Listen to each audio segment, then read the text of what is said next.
desumanidade em Colônia revelada. 3. A superlotação. Com o tempo, o Colônia ficou conhecido como o lugar para descartar pessoas. Não havia controle de entrada, e o número de internos aumentava sem parar. O hospital, projetado para poucas centenas de pacientes, chegou a abrigar mais de 5.000 pessoas ao mesmo tempo. Homens, mulheres e crianças eram misturados, sem qualquer separação ou cuidado. A superlotação era tão extrema que muitos dormiam amontoados no chão, sem colchões, sem cobertores e, muitas vezes, sem roupas. As condições eram desumanas. Em vez de tratamento, os pacientes eram submetidos ao abandono absoluto. E foi nesse cenário que começaram os relatos mais assustadores sobre o Colônia. Insidia Horror Story. 6. Maus tratos e abusos.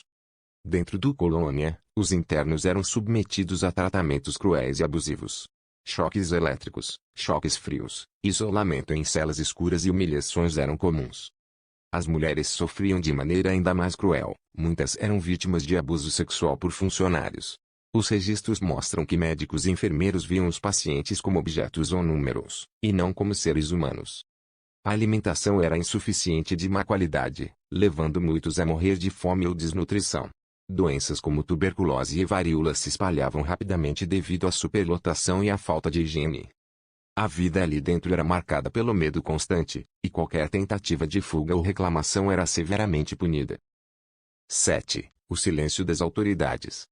Apesar das denúncias e relatos de familiares, o governo e as autoridades demoraram a agir. Durante décadas, ninguém foi responsabilizado pelo que acontecia dentro do Colônia. Os documentos internos eram muitas vezes falsificados ou destruídos, dificultando qualquer investigação. Quando finalmente fiscalizações eram feitas, o hospital mostrava apenas uma pequena parte da realidade, escondendo o verdadeiro horror. Enquanto isso, a reputação do Colônia continuava limpa no papel. Na prática, os internos continuavam a viver em condições desumanas, muitas vezes sem esperança de sobrevivência. O silêncio oficial ajudou a perpetuar a tragédia e o medo dentro do hospital. Sobreviventes do terror Colônia. 8. Relatos assustadores de sobreviventes. Alguns internos conseguiram sobreviver ao Colônia e relataram experiências assustadoras e traumáticas. Eles descrevem gritos e choros constantes pelos corredores, celas escuras e a sensação de estar sendo observado e punido a qualquer momento. Muitos lembram de corpos amontoados e do cheiro insuportável de doença e morte. Alguns afirmam que até hoje, ao visitar os prédios abandonados do hospital, é possível ouvir sons inexplicáveis e sentir uma presença pesada. Esses relatos dão origem a uma atmosfera quase sobrenatural, reforçando a ideia de que o Colônia não foi apenas um hospital, mas um verdadeiro lugar de sofrimento extremo. Mesmo sendo histórias reais, elas são tão chocantes que parecem histórias de terror. Horror do Hospital Colônia. 9. O fechamento e a memória do horror.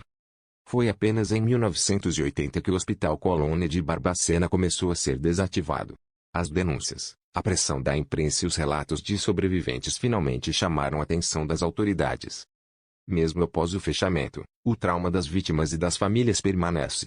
O local, hoje parcialmente abandonado, ainda é considerado mal-assombrado por quem visita. Documentários, livros e reportagens lembram que o Colônia não foi apenas um hospital, mas um símbolo de descaso, violência e negligência. É um lugar que ensina que o terror nem sempre vem do sobrenatural, mas do próprio ser humano. Colônia, horror escondido. 4. A morte no Colônia.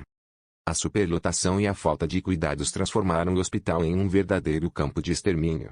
Estima-se que mais de 60.000 pessoas tenham morrido no Colônia ao longo das décadas. A maioria faleceu de fome, frio, doenças ou maus tratos. Os corpos eram empilhados em porões e depois vendidos para faculdades de medicina, sem qualquer autorização das famílias. Muitos pacientes eram mantidos nus, recebiam comida estragada e viviam em meio a fezes de urina. Os gritos podiam ser ouvidos do lado de fora do hospital, mas a cidade preferia se calar. Era como se aqueles internos não fossem mais considerados humanos. O Colônia ficou conhecido como o lugar onde se entrava vivo e saía morto. Silêncio na cidade louca. 5. A cidade que sabia e se calava. Embora o Colônia ficasse nos arredores de Barbacena, todos na cidade sabiam o que acontecia lá dentro. Era impossível ignorar os caminhões abarrotados de pessoas chegando diariamente. Mesmo assim, havia um silêncio coletivo. Muitos comerciantes, por exemplo, se beneficiavam do hospital, já que vendiam alimentos e materiais para a instituição. Alguns moradores trabalhavam no local e, com o tempo, se acostumaram ao horror. A cidade convivia com Colônia como se fosse apenas parte do cenário. Para os de fora, Barbacena era conhecida como a cidade dos loucos. O sofrimento de milhares era escondido atrás de muros altos, mas os sinais estavam em toda parte.